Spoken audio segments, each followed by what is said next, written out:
Mukhang meron po tayong isang bagong galaw dito sa crypto market kung saan ay isa po sa mga nangungunang altcoins at yan po ay si Cardano or ADA ay nagpapakita ng isang potensyal na breakout. Pero ang tanong, kaya ba nitong maabot ang presyong $1? Ano po ang mga sinyalis na dapat po nating bantayan? Kaya yan po ang siyang ating pag-uusapan sa video na ito. Pero bago po tayo magpatuloy ay pakibasa na lamang po ang disclaimer dito sa ibaba ng ating screen. Ayan, ngayon ay simulan po natin sa kasalukuyang kalagayan ni Cardano or ADA. Ayan, sa kasalukuyan, ang presyo po ni ADA ay naglalaro sa 0.7239 kung saan ay nagpapakita po ito ng 1.79% na pagtaas sa nakalipas na 24 oras. Isa po itong magandang indikasyon na maaring nagkakaroon ng bullish momentum sa market. Dagdag pa rito ay nakikita nating bumabalik ang sigla ng mga altcoins matapos na maabot ni Bitcoin ang presyong $87,000. Alam naman natin na kapag lumalakas po si Bitcoin, madalas na sumasabay ang ibang altcoins tulad po ni Cardano. Sa technical analysis ay makikita po nating may short-term rounding bottom reversal pattern mula po sa presyong 0.70 na isang psychological price level. Ayan. Nitong linggo ay nagkaroon po ng Morningstar pattern na may 1.31% recovery. Ngayon ay makikita natin ang ikalawang sunod na bullish candle na may intraday surge na 1.58%. Ngunit bago po tayo maging sobrang bullish, dapat po nating tandaan na may malakas na resistance mula po sa 200-day exponential moving average line or EMA. Ngayon ay ano nga ba ang epekto ng 200-day EMA na ito sa presyo ni Cardano? Ayan, ang 200 EMA ay isa po itong mahalagang indicator sa crypto trading. Sa ngayon ay nagsisilbi po itong isang short-term resistance para kay Cardano. Kaya hindi pa agad natin masigurado kung tuluyan ba itong aangat or aakyat. Bukod dito, ang 20-day at saka 200-day EMA ay nasa bingit ng isang bearish crossover. Ayan. At ito po ay isang sinyalis na maaring bumagal po ang momentum kung hindi agad mababasag ang resistance na ito. Kaya, ayan. Gayun pa man, kung magtutuloy-tuloy po ang recovery ng crypto market, malaki po ang posibilidad na mabasag ni ADA ang resistance na ito at magtutuloy-tuloy sa mas mataas na presyo. Yan, dito po sa chart ay isa po itong daily chart time frame ni Cardano. Ayan, Cardano USD trading pair po ito. Ayan, yung mga linya na nandito, ayan, yung kulay red na yan, ayan po yung 20 EMA. Yung kulay gold or orange, ayan naman po yung 50 na EMA. Yan, yung kulay green, ayan po yung 100 na EMA. At saka yung kulay blue, ayan po ang 200 EMA. Kaya yan po yung mga nagsisilbing mga EMA na mga resistance levels. Ngayon ay dito naman po tayo sa Fibonacci levels.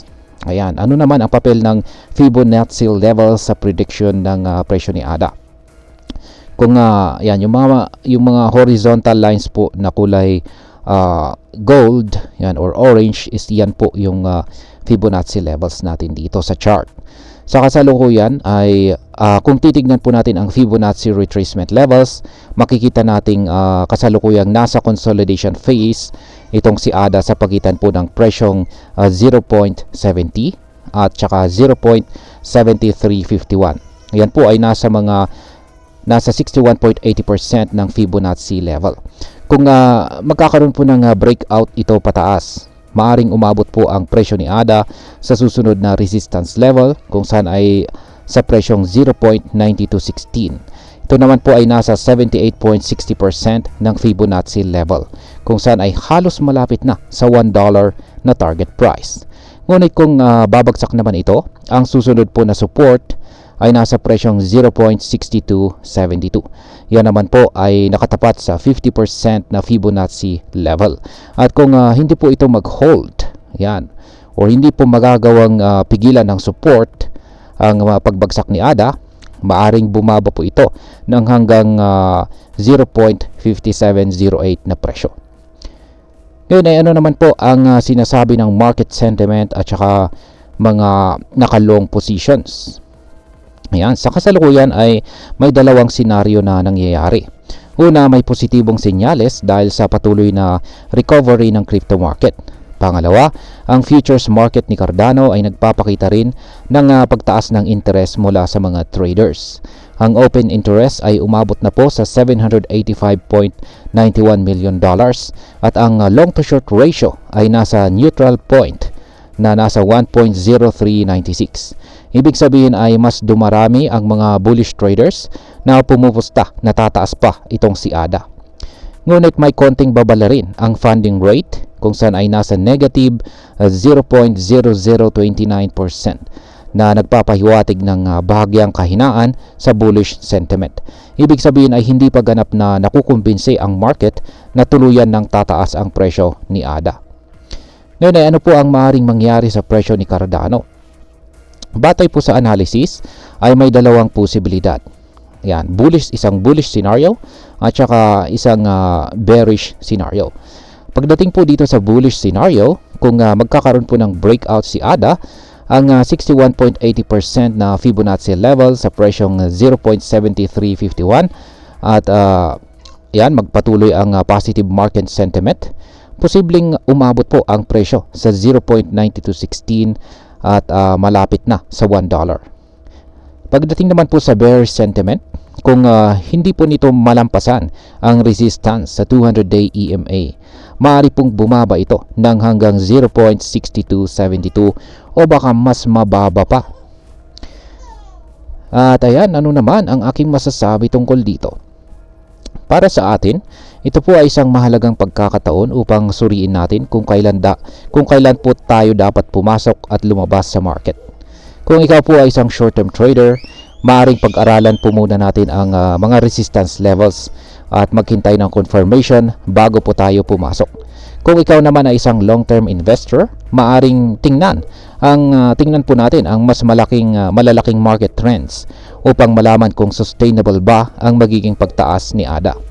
Dahil may posibilidad na umabot po sa $1 si Cardano, maaaring tumaas po ang interest ng mga investors. Ngunit tandaan, ang crypto market ay volatile, kaya lagi po tayong mag-ingat at gumamit po ng risk management strategies.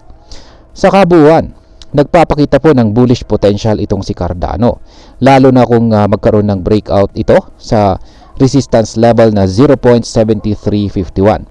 Ngunit habang may positibong senyales, hindi pa rin dapat natin baliwalain ang posibilidad ng pagbaba ng presyo.